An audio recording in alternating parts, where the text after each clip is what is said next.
My name is Florence Maddox, and before I tell you what I did, let me ask you something.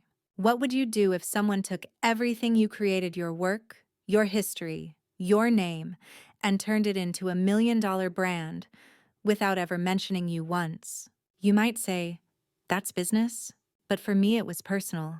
So before you sit down and listen, take a moment to like the video and subscribe to Grace's Truth, because you might actually regret missing out on this dramatic story. It started with cardamom and orange zest. Not exactly scandalous, I know, but that was the flavor profile that set my signature blend apart. A spice rub I learned from my grandmother, perfected over years, and used to turn even the cheapest cut of meat into something soulful. For years I made it by hand in small batches. I sold jars at the local farmer's market. Neighbors came back for more. Some mailed it to their kids out of state. I had no website, no packaging team. Just handwritten labels and a few loyal friends who believed in flavor over flash. I never considered scaling it. That wasn't my dream. I loved the quiet rhythm of my kitchen, the creak of my wooden drawers, the scent of roasted cumin on my apron. But my daughter Sadie had other plans. Sadie had always been ambitious. She spoke in marketing jargon even before she had a degree. While I slow-cooked sauces, she was designing logos in middle school. Don't get me wrong, I was proud. God knows I worked 2 jobs to help pay for her college tuition at one point. I watched her rise. Internship, fellowship, and eventually what she called her big idea. I want to build a brand around you, Mom, she told me one spring afternoon. I was packing spice jars for the Sunday market, my fingers sticky with pomegranate molasses. You're a legacy. You don't even know it. I laughed. A legacy with spice stains on her elbows. She smiled and started taking photos. Authenticity sells. You're golden. It felt flattering. Sweet even. She had me talk on camera recorded. My process filmed me explaining how each blend was a story. Tell them about the chicken with the apricot glaze, she'd prompt.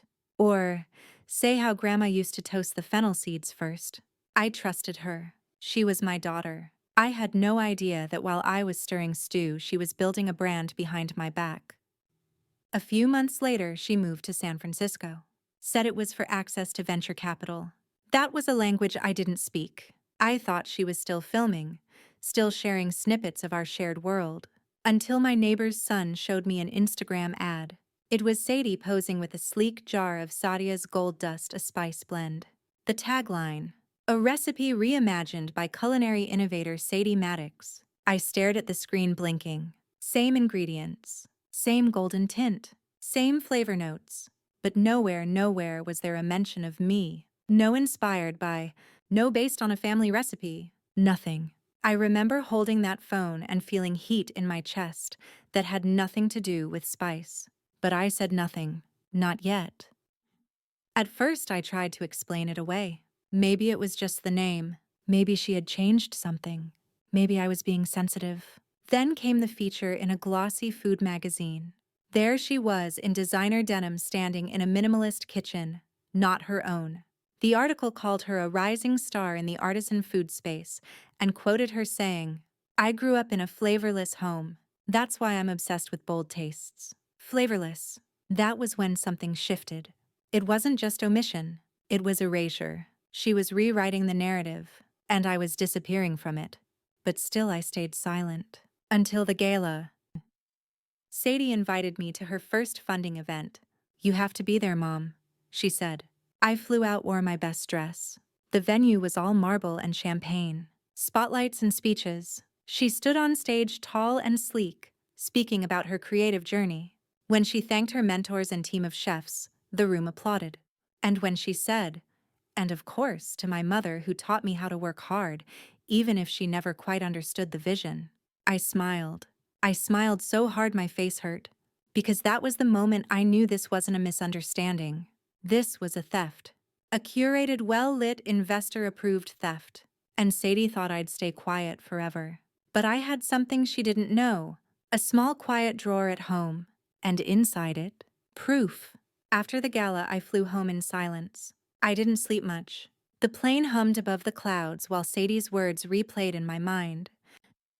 Even if she never quite understood the vision, Not thank you for the recipe. Not inspired by my mother's legacy, just a polite dismissal wrapped in performance. By the time I walked back into my little kitchen, something in me had calcified. Not broken, just solidified. I placed my travel bag down and walked to the drawer. The old oak one with the rusted brass handle just left of the sink. Inside, nestled beneath wax paper and ink-smudged notebooks, was an envelope. I pulled it out like an heirloom, because it was nearly 10 years earlier, before Sadie had even applied to business school. I had gotten curious. One of the women at the market, a sharp lady named May, had said, "You know, Flo, this stuff is gold. You should protect it before someone else runs off with it." It made me laugh at the time. But later that night, I stayed up, Googled terms like intellectual property, recipe protection, and notarized formulation. And a week later, I walked into the county clerk's office with a jar in one hand and a typed page in the other.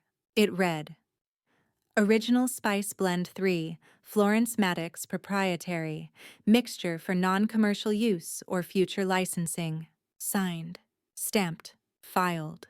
In triplicate. I didn't think I'd ever need it, but I kept it.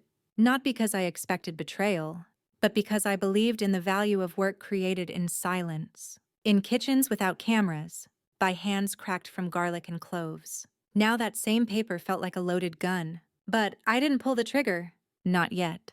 Instead, I made tea, sat with it, thought. Because when a mother turns on her child, people always ask what she did wrong. They never ask what the child did. They never ask how long she endured before acting. So I played the game her way. I followed her Instagram account, watched every video, every investor Q&A. She said things like, "We believe in heritage without being held back by the past." Or, "This brand was born from a hunger I couldn't satisfy until I created it myself." She was brilliant. I'll give her that. But even brilliance can't cover theft forever. 3 weeks later, I made a quiet phone call to someone I hadn't spoken to in years. Malcolm Stone. He had been married to my cousin once, an intellectual property lawyer who now mostly taught at a small law school in Oregon. I called. He picked up. "Florence." "Hi, Mal. I think I need a conversation. And maybe a napkin." He laughed. "Now that sounds like something good or dangerous. Maybe both." We met at a diner halfway between our towns, the kind with cracked red vinyl booths and mugs that never emptied. I brought a manila folder. He brought a legal pad. When I handed him the notarized envelope, he didn't even open it at first. He just said, "You were smarter than you looked, Flo." "No," I replied, "just more protective than I let on." When he read the formula, the signatures, the filing number, he nodded. "This is airtight." She didn't check, did she? No, she never thought I would matter. Malcolm leaned back, tapping his pen. "Well then, let's make sure she never forgets you again." Over the next 6 weeks, we built a case. Quietly, thoroughly. I documented every instance of the recipe being used, took screenshots of product ingredients, downloaded interviews, even saved a clip where Sadie said, "No, this blend is completely my own creation." Malcolm drafted a cease and desist letter, filed for full patent enforcement under federal guidelines. And I waited. In the meantime, Sadie's company surged. She got featured in another article, this time titled, "Spice Queen of Silicon Valley." She smiled from the cover of a glossy startup mag, hair pulled back in a low bun, the same way I used to wear it when I cooked. In the corner, her quote, "If you want something done right, build it yourself." I laughed out loud. Then I opened my planner and circled the upcoming Saturday. Her company's official Series A launch party. Public, lavish, media covered. The perfect moment to serve something back quietly, legally, and oh so perfectly timed. What Sadie forgot was that recipes are like memories. You can dress them up, rename them, scale them to industrial vats. But at their core, they still carry the original hand that stirred them. And in this case, that hand was mine. The launch party was held at a rooftop hotel in downtown San Francisco. Sleek black invitations, gold foil lettering. It was the kind of event where they served infused air on spoons and poured cocktails that smoked like dry ice streams. I arrived alone, dressed in navy. Simple, elegant. Not trying to match the Instagram aesthetics, just trying to be seen. Not by the cameras, by her, by Sadie. She didn't notice me at first. She was too busy playing CEO, flitting between groups of investors, bloggers, photographers. Her voice lilting, eyes glinting under dimmed chandeliers and clever lighting. At one point, I saw her hand someone a gift box of 3 spice jars, each bearing her name in cursive, Sadia's Gold Dust. It took everything in me not to march up to that table and flip it over. But I waited. Because poetic revenge is served best with a garnish of elegance. And my moment was already arranged. Earlier that week, Malcolm had sent the cease and desist packet to Sadie's business address. But the real blow, the public one, was still to come. Inside my handbag was a single sealed envelope. It contained a notarized patent copy, the original handwritten blend card, and a letter from Malcolm's firm demanding retroactive licensing fees dating back to the brand's inception. I wasn't going to shout. I wasn't going to make a scene. I was just going to deliver the truth quietly and undeniably. At the bar, I caught Sadie's eye for the first time. She froze mid-sentence. Her smile flickered. Then she approached, heels clicking, hands still wrapped around a champagne flute. "Mom," she said, like I was a guest who wandered into the wrong wedding. "I didn't think you'd actually come. I told you I would." I looked around the glittering rooftop. "It's impressive." Sadie tucked a loose strand of hair behind her ear, clearly unsettled. "Well, we've worked hard for this. You know, the team, the growth. We just hit 5 million in valuation." I nodded slowly. "Funny," I said, reaching into my bag. "That's about what this is worth." I handed her the envelope. She looked down at it, blinking. "What is this?" I leaned in, lowering my voice. "The recipe. The real owner. And a demand for licensing and public correction filed under federal patent law. Enjoy the party." Then I turned and walked away. I didn't look back. Sadie didn't chase me. She didn't call. But the next morning, the story broke. Apparently, someone at the party, likely an investor, recognized my name on the paperwork and contacted a reporter. By noon, an industry blog posted an article. "Spice Brand's origin story under fire. Mother files patent claim against CEO daughter." By evening, it trended. A photo of Sadie smiling at the party paired with the headline. She called it her creation, but her mom had the recipe first. I didn't smile when I read it. Not at first. Because beneath the firestorm was something colder, something older. I had raised Sadie with love, with time, with stories in the kitchen and long nights by the stove. I never imagined she'd rewrite me out of my own narrative. And now that the truth was returning like a wave, I didn't feel victorious. I felt hollow, like someone who finally found her voice.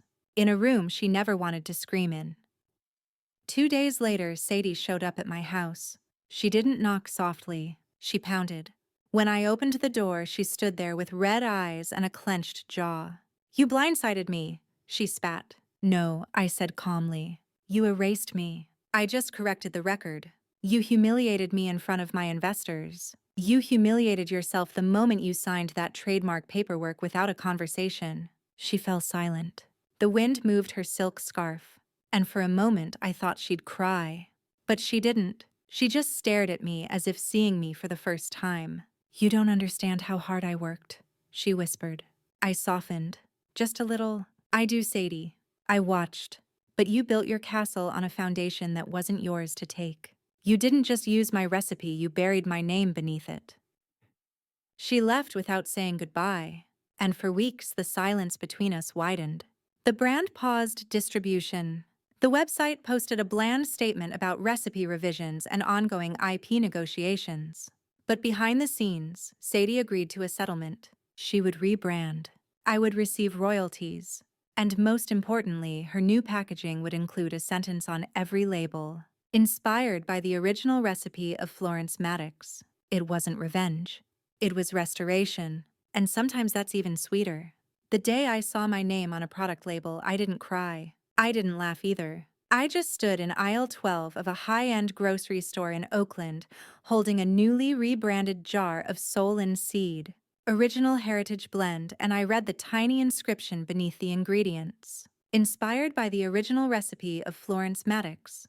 That was it. No big headline. No full-page spread. Just a single line. Small, honest. But it was enough. Because for the first time in years, my existence, my contribution was acknowledged, not in whispers, not behind closed doors, but right there, on the shelf, for the world to see. That single line was proof. I had mattered. I turned the jar over and saw the design had changed too. Gone were the loud gold swirls and stylized branding. Now it was softer, earthier, a muted cream label with copper serif font. Something about it felt less like Sadie and more like me, which was strange, because I hadn't been consulted about the redesign. Later, I'd find out from Malcolm that her investors demanded it.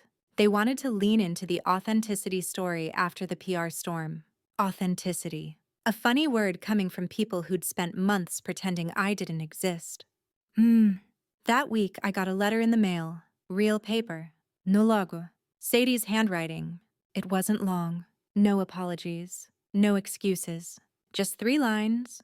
I never thought you'd fight back. But maybe that's what makes you powerful. I'm sorry for not seeing it sooner. Signed.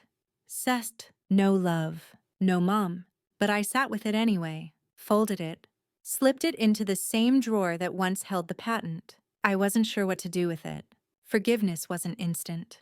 It never is. But that drawer had held both betrayal and justice. It could hold complicated feelings too. The weeks that followed were quiet. No lawyers. No press. Just me in my kitchen pouring spice blends into old mason jars again. Not to sell. Not anymore. But because the ritual still calmed me.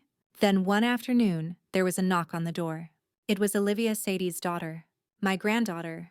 11 years old, braces and all, standing there with a tote bag and wide eyes. Mom said I could spend Saturdays with you. If that's okay. I blinked and slowly smiled. Well, I said, stepping aside, you'd better wash your hands. We've got work to do. That first Saturday, I pulled out the old mixing bowls and let her choose the herbs. She spilled turmeric all over the counter, sneezed into the black pepper, tried to lick cayenne off her finger and screamed. It was perfect. Because for the first time in a long time, I wasn't trying to preserve the past. I was passing it on.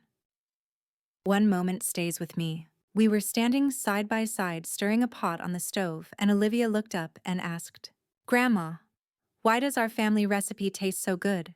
I paused, then said, "Because it's honest, and because it remembers where it came from." She grinned. I ruffled her hair. And just like that, something began to heal. Not in the legal sense, but in the only place that mattered. Later that evening, after she'd gone home, I sat alone at the table. The sunset lit the walls in amber. The house smelled like coriander and smoked salt. And I thought about all the women before me. My grandmother who stirred with a wooden spoon and taught me patience. My mother who taught me to taste before judging. And myself who'd spent a lifetime seasoning other people's success without asking for credit. But not anymore. I had claimed my legacy not with shouting, not with revenge, but with proof and paper and quiet resilience. And now I was ready to start something of my own. 3 months passed. The world moved on. Sadie's company survived the storm barely. Rebranded, restructured with a slightly humbler tone. And me, I didn't return to the markets. Didn't try to capitalize on my moment. No interviews, no talk shows, no podcasts. But I did something I hadn't done in years. I built something for myself. It started small. One evening, Olivia asked if we could make a video together. "Everyone's doing recipe reels," she said, holding up her phone. I hesitated. I wasn't camera ready. I wasn't trying to become some overnight grandma-fluencer, but she looked so eager. Eyes full of light fingers stained with paprika. So I said yes. She filmed me explaining how to properly toast coriander, then cut the clip with music subtitles, even a funny meme, posted it on her school's shared platform. A week later, it had 20,000 views. That night, Sadie called. I saw the video, she said. There was no bitterness in her voice, no marketing pitch, just a softness I hadn't heard since she was a teenager. "She looks so much like you," I said. "She sounds like you," Sadie replied. That little joke about turmeric being fairy dust. That's exactly how you used to talk to me. We were quiet for a moment. Then she added, I didn't know how to share credit when I was younger. I thought building something meant doing it alone. I was wrong. I didn't rush to forgive her. But I didn't hang up either. The next week, Sadie did something unexpected. She asked if Olivia and I would co-create a limited edition blend for the holidays. No pressure. Full creative control. All profits would go to a women's cooperative that supported elder artisans. At first, I thought it was a publicity move. But she made no press release, no cameras, no launch party. Just one phone call, a genuine ask. So I said yes. We named it Generations. It was a blend of 3 flavor profiles. My grandmother's smoked clove, my own citrus cardamom core, and Olivia's addition pink peppercorn and a touch of maple salt. 3 stories in one jar. 3 women, 3 eras, one truth. Flavor is memory. We produced just 500 jars. No fancy branding. Just a simple craft label with the names handwritten. Hazel, Florence, Olivia. It sold out in 4 days. Sadie didn't try to take the spotlight. She sent me a handwritten thank you and donated in my name to the co-op. For the first time, we weren't opponents. We were collaborators. But more than that, I finally felt like an ancestor. Not just a woman who made good food, but one who left something behind that would outlast labels and lawsuits. One evening, I caught Olivia filming herself making the blend again. I'm going to show my kids how to make this. One day, she said. I watched her apron crooked nose dusted with cinnamon and smiled. Because that right there was the true patent. Not the paper, not the legal claim, but the act of remembering, of passing something down, of refusing to let it be erased. Oh, there's a drawer in my kitchen that's fuller now. Not with contracts, but with letters, photos, and old recipe cards Olivia decorated with doodles. And tucked between them is the same notarized paper, still stamped, still signed. But I rarely look at it anymore, because I no longer need it. My story isn't written on documents. It's in the smoke of toasted spices, in the voice of my granddaughter, in the taste of something bold that still carries the softness of where it came from. And that's the legacy no one can take. The world seemed quieter after that. Not because it had slowed down. Sadie's business was still growing. Olivia was busier than ever with school and video projects. But because I had stopped holding my breath, I wasn't waiting to be noticed anymore. I wasn't watching from the sidelines wondering if anyone would remember who stirred the first pot. Now I stirred them with company. There was something unexpectedly healing about watching Olivia measure out cumin by feel. She didn't use teaspoons like Sadie used to. She cupped her hand, let the granules flow between her fingers and said, "This feels right." That was exactly how my grandmother taught me. Your palm remembers more than your brain, she used to say. And she was right. Our bodies carry stories in muscle and motion. One Saturday morning, Olivia asked if we could record an oral history. Like a family podcast, she said. I laughed. What would I even talk about? She pulled out a tiny microphone and pressed record. Tell me about the time you made a stew so good that the mayor asked for seconds. And so I did. Then she asked about my mother about her favorite herb. I told her it was. Rosemary said it reminded her of sharp air and second chances. Then she asked the hardest question. Do you forgive Mom? I paused. I understand her now, I said slowly. Forgiveness is complicated. It's not about forgetting what someone did. It's about deciding what part of it you'll carry forward. Olivia nodded like she got it. I think Mom's still figuring it out too, she said softly. A few days later, Sadie dropped by. No appointment. No camera crew. Just her and a tin of tea. Peace offering, she said, handing it over. Cardamom and elderflower. I raised an eyebrow. You blending now? She laughed. Trying. Not as good as you, though. We sat in the kitchen sipping tea that tasted like spring after a cold winter. It was the first time in years that we talked without tension. She told me how exhausting the startup world was, how she missed weekends, how she envied the peace of my kitchen, and how she sometimes felt like she built a rocket ship but forgot to look down and see who was still on the ground. I wanted to prove I could be great, she said. You are, I replied. But greatness doesn't have to erase gratitude. She looked up at me, eyes glossy. I didn't know how to say thank you without feeling small. You were never small, Sadie, but you were scared. And I get that. She reached across the table and took my hand. And for once, we didn't need to say more.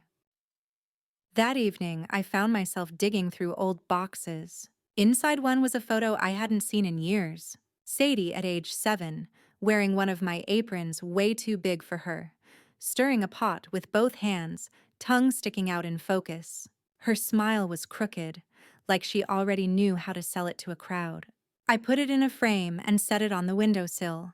Beside it, I added another Olivia arms covered in flour laughing at a failed cinnamon roll. 2 generations, both brilliant, both mine. The funny thing about being erased is how slowly you start to disappear from yourself. You begin to question what's worth fighting for, what hill is worth dying on. But I've learned that sometimes it's not about fighting harder, it's about fighting smarter, quietly, in rooms without applause, with paper and patience. And when it's over, you don't scream, you stand taller. You go back to your spices. You make tea for the people who stayed, and you teach the ones who come after to do better. These days, Olivia and I are working on a small family cookbook, not for profit, just to preserve the flavors that built our family: cardamom, clove, pomegranate, rosemary. We've titled it, The Hand That Stirred First. And on the first page, Olivia insisted we write, every recipe begins with a name. This is hers.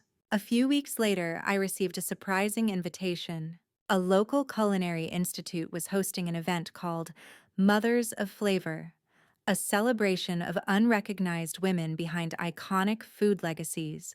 I assumed it was a scam at first, but then I read the letter again, this time with slower breath. They had seen Olivia's videos, heard the podcast clip, and more than that, they had read about the patent. For the first time, someone outside my family saw me not as the footnote to a brand, but as the blueprint. I wasn't sure if I wanted to go, but Olivia nearly bounced out of her seat when she heard, "Grandma, you have to. I'll do your hair." She did more than that. She picked out my outfit, drove me there, even rehearsed questions with me in the car like I was prepping for a presidential debate. She was proud, and that made me brave. The institute was housed in a red brick building lined with herbs in clay pots. Inside, warm lights and dark wooden beams framed the kitchen stage. 3 other women were on the panel. One had created the hot sauce now sold in airport gift shops. Another had developed a gluten-free bread mix before it was trendy. And then, there was me, Florence Maddox, the woman who filed a patent in silence. The moderator smiled and asked, "What advice would you give to women whose contributions have been erased?" I paused, not because I didn't know what to say, but because I wanted to feel every word before I gave it away. Then I leaned toward the microphone and said, "Write it down, even if no one's watching, even if your own child doesn't believe you deserve credit. Write it down, date it, and tuck it in a drawer. Because one day when the lights come up and the headlines pass, what will matter isn't how loudly you shouted, but how clearly you remembered who you were." There was a silence after that, and then applause.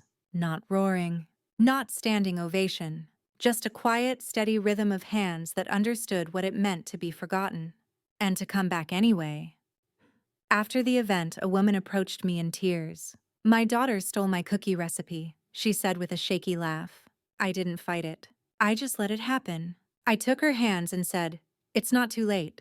Maybe you don't need to fight. Maybe you just need to write." She nodded, eyes glassy, and that's when I realized this wasn't about one stolen recipe. It was about every woman who had stirred the pot and been told to stay quiet, who baked the bread and got called lucky instead of skilled, who raised daughters so fierce they forgot where their fire came from. Back home, I opened the old drawer again, not for the patent, not for the recipe, but for something I hadn't looked at in years. A letter from my grandmother. It was yellowed, folded 4 times, ink bleeding in the corners. She had written, "One day someone will forget what you gave them. Don't shout. Just keep making something so beautiful they can't keep it hidden for long." I smiled and refolded it, then added Olivia's podcast transcript on top of it. The drawer, it turns out, had become something more. A time capsule. A map. Proof not of pain, but of persistence. That evening, Olivia and I baked a spice cake for Sadie. Not for an apology, not for redemption, but just because we could, because the recipe was ours again. Because Sadie had started showing up more quietly, sometimes awkwardly, but trying. Because forgiveness, like flavor, is something you adjust slowly until it tastes like something you can share. And maybe that's the real inheritance. Not the brand, not the jars, but the chance to pass it on. Better this time. That winter, something unexpected happened. Sadie asked me to speak at her company's 10-year anniversary event. Not as a guest, not as a silent nod in the crowd, but as the keynote speaker. I want to tell the truth, she said over the phone, not just the polished version we built. I didn't answer right away, not because I didn't want to, but because I knew what it would mean. It meant standing on the same stage that once erased me, now as the woman they could no longer ignore. The event was held at a restored grain mill, an architectural statement like everything Sadie curated. Wooden beams, long harvest tables, warm lighting. Each place setting had a small spice jar labeled Origin. On the back of each, a short note. Inspired by a woman who taught us that roots run deeper than branding. Florence Maddox. I blinked when I read it. I hadn't written that. Sadie had. She introduced me herself. No titles, no branding fluff, just my mother, the real origin of everything you see tonight. Then she stepped aside and let me speak. I stood at the podium, my hands lightly resting on the wood. The room was filled with investors, chefs, media strangers who had only ever known Sadie's version of the story. I took a deep breath. People often ask what makes a blend memorable, I began. It's not just ingredients. It's memory. Memory has heat. It burns, sweetens, lingers. And if you steal it, it turns bitter. I let that sit. 10 years ago, this company was built on a foundation it didn't fully acknowledge. Tonight, I'm here not to dwell on that, but to honor what's happened since. Because my daughter didn't just return what was mine. She made space for me to speak again. I paused. And more importantly, she made space for the next generation to hear it. I looked over to where Olivia sat in the front row, eyes gleaming with pride. Then I finished. We don't need to erase the past to grow forward. We just need to remember who stirred first. The applause was warm, not viral, not roaring, just genuine. And when I stepped off the stage, Sadie wrapped me in the kind of hug we hadn't shared in over a decade. Tight, unscripted, full of breath. Thank you, she whispered. Don't thank me, I said. Thank your younger self for watching me all those years, even when you pretended you weren't. She laughed through her tears. God, I was a brat. No, I said. You were scared, and brave, and fast. And I was slow, but sturdy. That night, I didn't go home alone. Sadie insisted I stay at her place. It was strange seeing her world up close after so long. The minimalist art, the designer knives, the shelf full of awards. But what caught my eye was a photo on her mantle. A candid shot. Me in my old kitchen, smiling with my eyes closed, stirring a pot. Olivia in the background making a face behind me. Who took that? I asked. Sadie smiled. I did. When you weren't looking. The next morning, I made breakfast for them. Not fancy. Just scrambled eggs with rosemary and toast with apple jam. Olivia sat cross-legged at the counter. Sadie leaned against the fridge, coffee in hand. We didn't talk about the brand, or the past, or the patent. We just shared food, shared breath, shared warmth. And in that quiet kitchen, I felt something I hadn't in years. Home, but not the kind made of walls. The kind made of recognition, of being seen, of being remembered not for what you made, but for who you are. Later, as I packed to leave, Sadie slipped something into my bag. When I opened it at home, I found a bound journal. On the cover, the Book of Firsts. Inside, scans of my original recipe cards, photos of the farmer's market table, even screenshots of my first Instagram video with Olivia. But on the last page, there was a handwritten line. You weren't just the origin. You were the standard. Yesy. I closed the journal, exhaled, and let a tear fall, finally not from pain, but from peace. Spring came with a breeze that smelled like jasmine and distant barbecue. In my kitchen, sunlight spilled across the countertop like honey, and Olivia was once again elbows deep in spice. We were testing a new blend, her idea this time. "Let's make something wild," she said, like smoky sweet but with a surprise kick. So we did.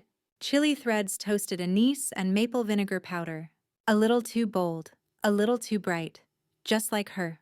I watched her stir with the intensity of a young inventor. The way she wrinkled her nose, the way she paused to smell, to listen.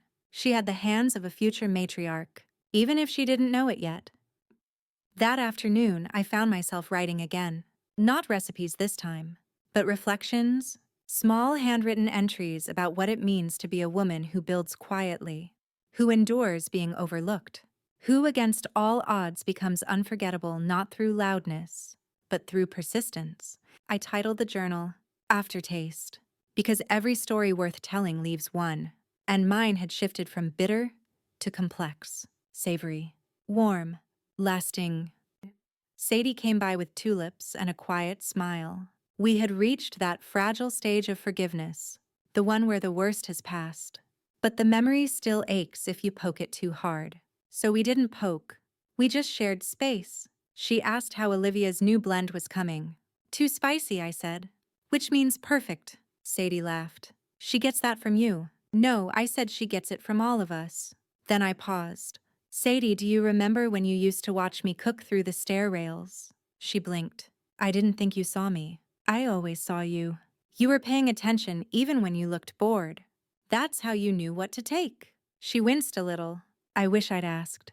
I wish I'd offered sooner." We sat with that. Two truths folded into one shared silence. A few weeks later, Olivia presented the final version of her blend in a mason jar wrapped in linen. She called it Third Fire. "Why the name?" I asked. She grinned. "Grandma was the first fire. Mom was the second. I'm just keeping it lit." I choked on my tea and pulled her into a hug so tight she squealed. That night, we drafted her label. She refused to print it without all three names. Florence, Sadie, Olivia. This time she said everyone gets credit. We made 100 jars, hand-packed, handwritten. No mass production, no social strategy, just truth in a glass jar. They sold out in 2 days, most to women who said they recognized the story, said they'd lived it, said they were Florence once. One woman left a comment that stayed with me. "I gave up my recipe when I got divorced. My ex put it in a book and never mentioned me. But now seeing this story, I pulled it back out. I'm making it again." For me, that was it. That was the full circle moment I didn't know I needed. Not just reclaiming my story, but watching it make space for others to reclaim theirs. One morning, I woke up to a delivery at my doorstep. A package, no sender name. Inside, a spice blend from a company I'd never heard of. And a note, inspired by a woman named Florence who reminded me that silence is not surrender. T. I don't know who T is. I don't need to. All I know is that somewhere someone passed down a taste, a memory, a name, because I didn't stay erased. These days, my kitchen is never really empty, even when I'm alone. There are echoes of laughter, the clink of measuring spoons, the shuffle of inherited strength. The drawer once filled with documents is now filled with story. Scraps of paper labels, thank you notes, the lingering scent of cardamom that no longer haunts me, but reminds me that I stirred first, and stirred true. The summer Olivia turned 12, she asked me the kind of question only a child could ask without flinching.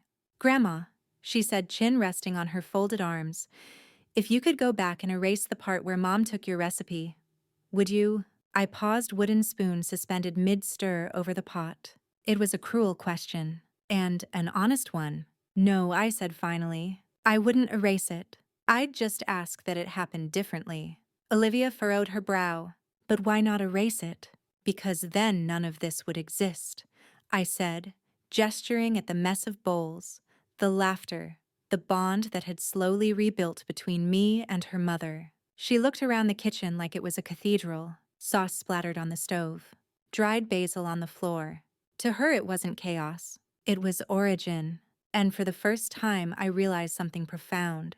What Sadie took without permission had somehow become a bridge. A crooked, splintering, painfully built bridge, but a bridge nonetheless.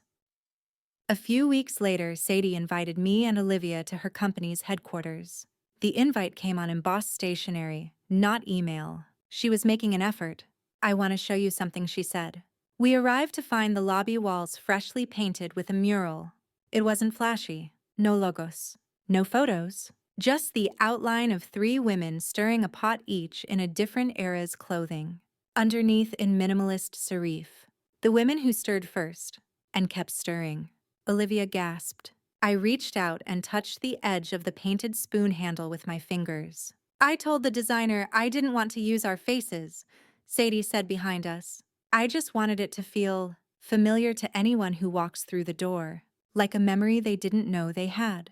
It worked. It truly did. We toured the new product line. Sadie had added a small Founders Heritage series.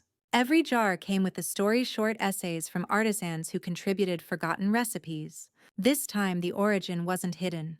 It was the headline, and nestled between them was a plaque about Florence's blend, the original. I stood reading it, hands clasped.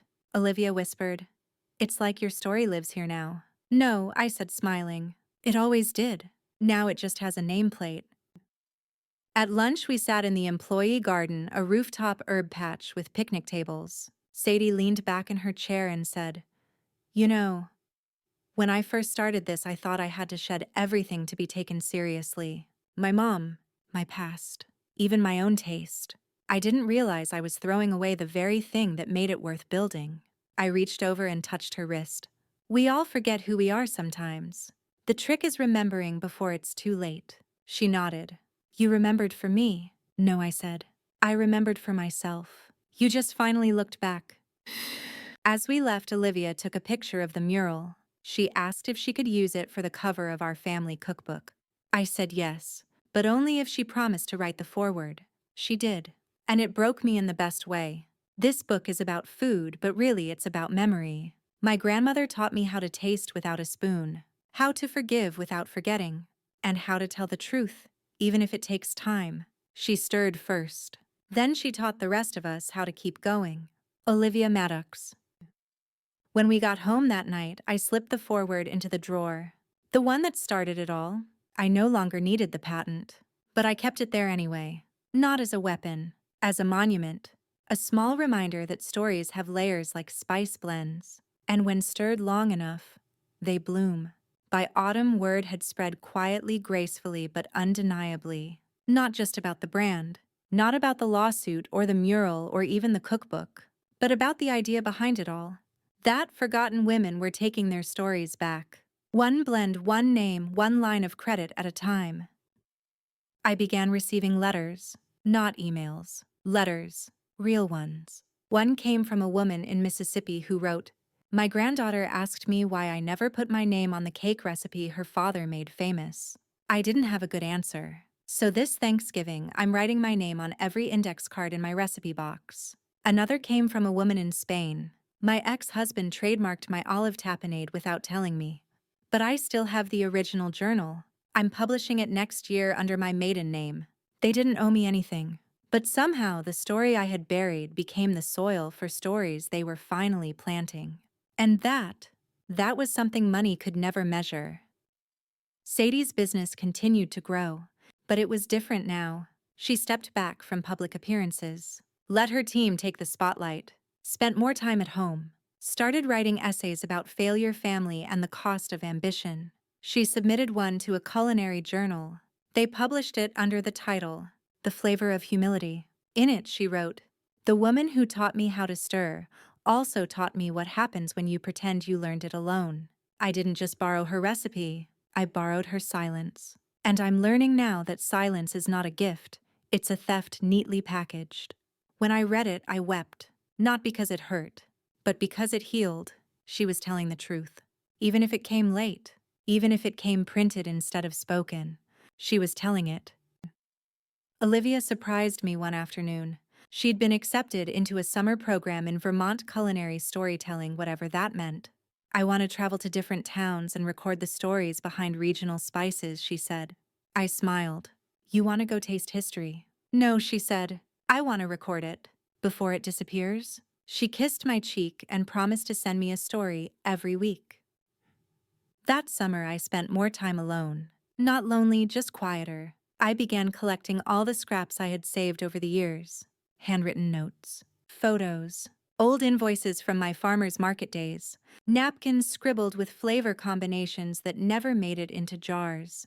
I bound them together with ribbon, called it the Quiet Archive. It wasn't for publishing. It wasn't for legacy. It was for Olivia, so that one day when she felt lost, she'd remember. She came from a long line of women who made something from almost nothing. Not just food, but space and memory and recognition. Sadie came by on the 4th of July. We sat on the porch drinking lemonade spiked with thyme.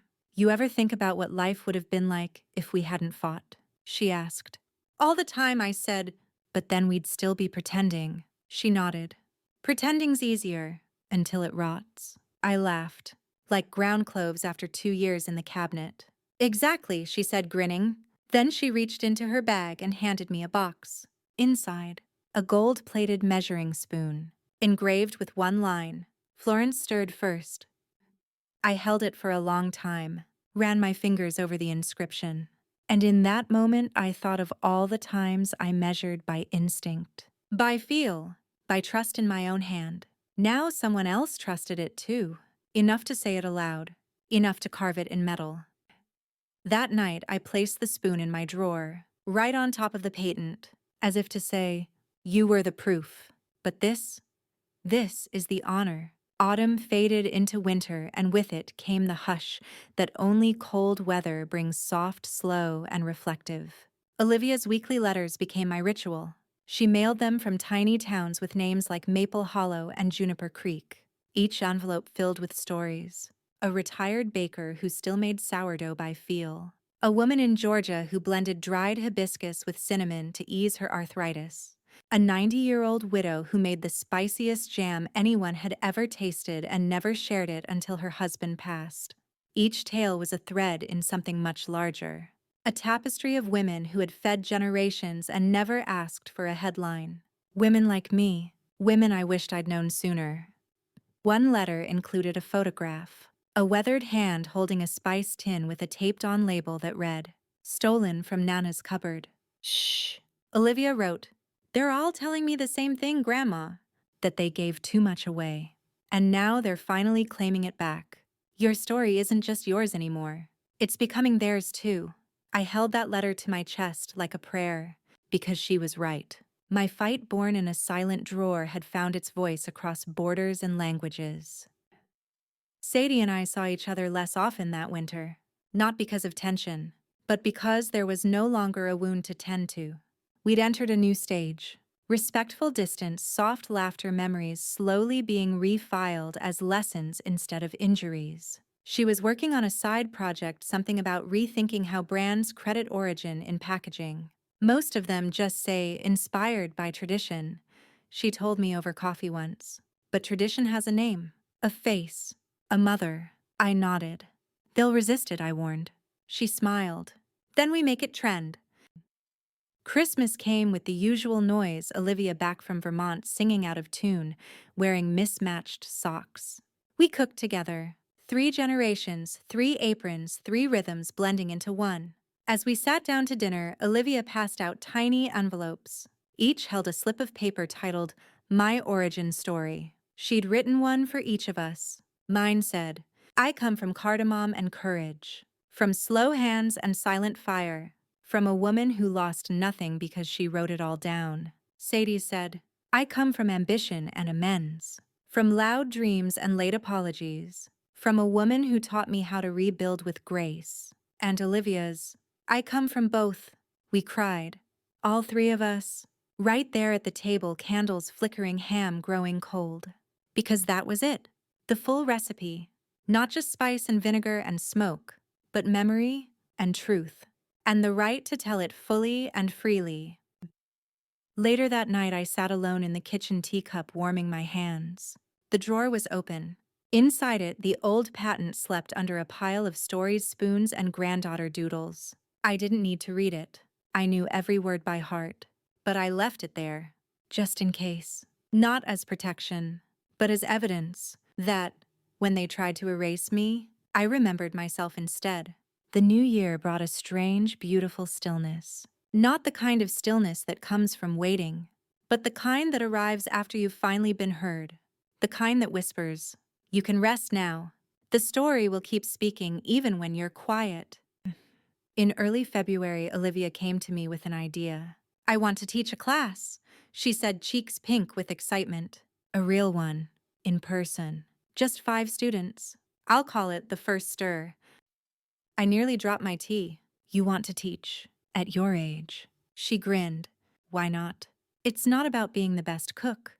It's about what the recipe holds. I want to help other kids ask their grandmothers what no one else ever thought to ask." I stared at her, stunned by the clarity of it. This girl, this whirlwind of spice and spark, wasn't just inheriting a legacy. She was expanding it. "Where will you teach it?" I asked. She shrugged. "Community center. Maybe your kitchen?" I laughed. "So I get roped in again." "Grandma," she said seriously, "you are the curriculum." We held the first class on a Saturday morning in March. 5 kids showed up, none older than 15. Some quiet, one in a hoodie who didn't talk, a girl with a sketch pad, 2 sisters who argued over basil. Olivia started with a story about the first time she got cayenne in her eye. Then she passed out small jars with unlabeled blends and had each student guess the ingredients by smell. They laughed. They wrinkled noses. They connected right there over cumin and clove and something that smelled like root beer but wasn't. I stayed in the corner, watching, not leading, just witnessing, and it struck me. This was how legacy truly worked. Not in jars on shelves or nameplates or lawsuits, but in knowledge passed sideways across generations, across tables. In memory transferred hand to hand with no ceremony but endless meaning. One boy, the quiet one in the hoodie, stayed after. He walked up to me, held out his blend. "I added turmeric like you said," he mumbled. "I think it made it better." I took the jar, unscrewed the lid, and inhaled. It was warm, bright, surprising. "Turmeric always makes things honest," I said. He nodded, then added, "I'm gonna ask my abuela about her soup tomorrow." And just like that, another drawer opened. In another kitchen, in another house, because he had been given permission to remember. Shh. That night, Olivia and I cleaned the kitchen in silence. She scrubbed while humming. I dried dishes, smiling to myself. "Think we should do it again?" she asked. "Only if we double the students?" She laughed. "You're serious. You're not the only teacher in this kitchen, darling." She leaned over and kissed my temple. "You're the reason there's a classroom at all." Sadie called the next day. She had a new project.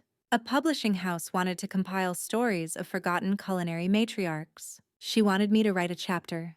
Just one, in my own words. No editing. I asked. "None," she said. "Not this time." I said yes. Not for the spotlight, but for the silence that might be broken in someone else's life when they read it. I began that chapter the way I began every blend. Simple, honest. From the middle, "My name is Florence Maddox," and I didn't lose my voice. I was just waiting for the noise to settle. Then I wrote about my grandmother, about my drawer, about the day my name appeared on a jar again. I didn't hold back. Not to shame, but to show what happens when we remember what's worth preserving. And by the time I finished, my hands smelled like ginger and ink. The draft went off to the publisher, and I sat on my porch with a cup of tea watching clouds crawl slowly across the sky. No music, no calls, just me and the wind. It was the first time I felt something deeper than peace. I felt continuation, as if I was no longer the end of a story, but simply one chapter in an ongoing book. And somewhere, someone else was turning the next page. The book was published that summer. It arrived in a thick envelope wrapped in brown paper with a simple title embossed across the front. "Mothers of Flavor. The Women Who Stirred First." Sadie's company didn't print it. She stepped aside, offered her connections but made no demands. "It's yours now," she said. "All of it." I ran my fingers across the cover, let the pages fall open. There near the center was my chapter. The title, the drawer, My photo sat opposite the first page. Not one of the glossy portraits Sadie's team used to take, but a candid Olivia snapped in my kitchen sunlight on my cheek, my hands mid-stir. I looked like myself. Not a mascot, not a myth, a woman who had waited and remembered. Ooh. The story got shared, quietly at first, then in newsletters, then in cooking groups, then by one big-name food journalist who called it the most quietly powerful thing I've read this year. Suddenly my inbox filled again. From daughters, from mothers, from women who had waited decades to tell the truth. They didn't want fame. They wanted to be named. One message stood out. A woman in Nova Scotia wrote, "I always thought if I said something I'd sound bitter. But now I see what you did wasn't bitter. It was steady, brave, slow-burning justice." That phrase clung to me. Slow-burning justice. Because that was the real flavor of it all. Not revenge, not fire. Just heat that built quietly over time, until it was undeniable. Olivia organized a launch event for the book at the local library. I tried to protest. "It's just a chapter," I said, but she insisted. "Your drawer started a shelf." And sure enough, the event room filled. Not with paparazzi, not with press, but with women who had folded recipes into napkins and memories into silence. We read stories aloud, shared meals from recipes passed down without measurements. One woman brought a spice cake based on her mother's journal. Another made chutney from a blend no one outside her village had ever tried. It was magic, not the glittering kind, but the kind that grows in root cellars and notebooks and afterthoughts. The kind of magic women keep alive in quiet kitchens across centuries. At the end, Olivia stood up and spoke. She didn't read from notes. She just looked around the room heart wide open and said, "We're not just here to honor the women who stirred first. We're here to promise we won't let them be stirred out. We will name them, frame them, quote them, and we will never again serve a dish without remembering where it came from." The room stood, applauded, and for a moment I saw the future unfold right there, in soft claps and teary smiles and the scent of cardamom in the air. After the event, I walked home with Olivia, our arms full of thank you notes, leftovers, and handmade bookmarks. She looped her arm through mine and said, "Did you ever imagine it'd go this far?" I shook my head. "I only imagined a clean kitchen and a name on a jar." She laughed. "Well, you got both, plus a legacy." That night, I reopened the drawer. I placed one last thing inside. The book, Mothers of Flavor, next to the patent, next to the measuring spoon, next to Olivia's foreword. It was full now, not just with paper, but with proof. That being written off isn't the end. If you remember how to write yourself back in, years from now, no one will remember the funding round. Not the branding, not the metrics, not even the shelf displays or celebrity chefs who once name-dropped Sadie's company for a hint of curated authenticity. But they might remember a jar, small, faded, with a handwritten label tied with twine, because inside that jar lives more than spice. It holds a story. Mine. Hers. Ours. Olivia's cookbook went live the following spring. She called it The Flavor Lineage, a collection of recipes, essays, interviews, and family photos curated by a girl who had grown up inside a healed fracture. She gave me the first copy, hardbound, heavy with intention. "I dedicated it to you," she whispered, cheeks flushed. And there it was on the first page. "For my grandmother, who never let silence steal her flavor. And for every woman who stirred the pot when no one was watching." Olivia Maddox. I held it like scripture, because in a way it was. By then, Sadie had launched a foundation, Hands That Stir, a small nonprofit dedicated to documenting the untold food legacies of immigrant mothers, grandmothers, and unsung creators. I joined as an advisor, though they gave me a much fancier title. I didn't care for it. I told them, "Just call me the keeper of the drawer." They laughed until they saw what was inside it. The contents had grown over time. Letters, doodles, a faded apron scrap, a broken spoon handle from when Olivia first tried to mix chili paste with a ladle. But most importantly, it now included things from other women. Notes, clippings, testimonies, Evidence that remembering isn't just a personal act, it's a communal one. We keep drawers not to hoard, but to remind others where to look. One morning, I walked into the kitchen and found Olivia filming again. Today, she said to her invisible audience, "We're making Grandma's first blend." I corrected her from the side. "It's not my blend anymore. It's ours." She smiled without looking away from the camera. "I know, but you're still the first name in the story." She set the jar in front of the lens. Handwritten label, still the same balance. Cardamom, citrus zest, coriander, and the tiniest hint of ginger. Legacy, she said, is just memory that didn't get erased. And maybe that's it. Maybe that's all I ever wanted. Not applause, not money, not even justice. Just to not be erased. To not have my work mistaken for coincidence. My silence mistaken for absence. My story swallowed by someone else's caption. And now I'm not. Because I wrote it down. I passed it forward. And I taught the ones who came next to do the same. I still cook. Not for shelves or markets. Just for family. Sunday dinners. Spice-rubbed roasts. The occasional cake that never quite rises but always disappears. And every now and then someone new at the table asks, "Where did this recipe come from?" And Olivia answers with no hesitation, "From the woman who stirred first." And I smile, because I know they're not just talking about food anymore. Now that it's all written, now that the jars are labeled, the names are spoken, the drawer is full. You might think the story is finished, but stories like mine don't end. They ripple.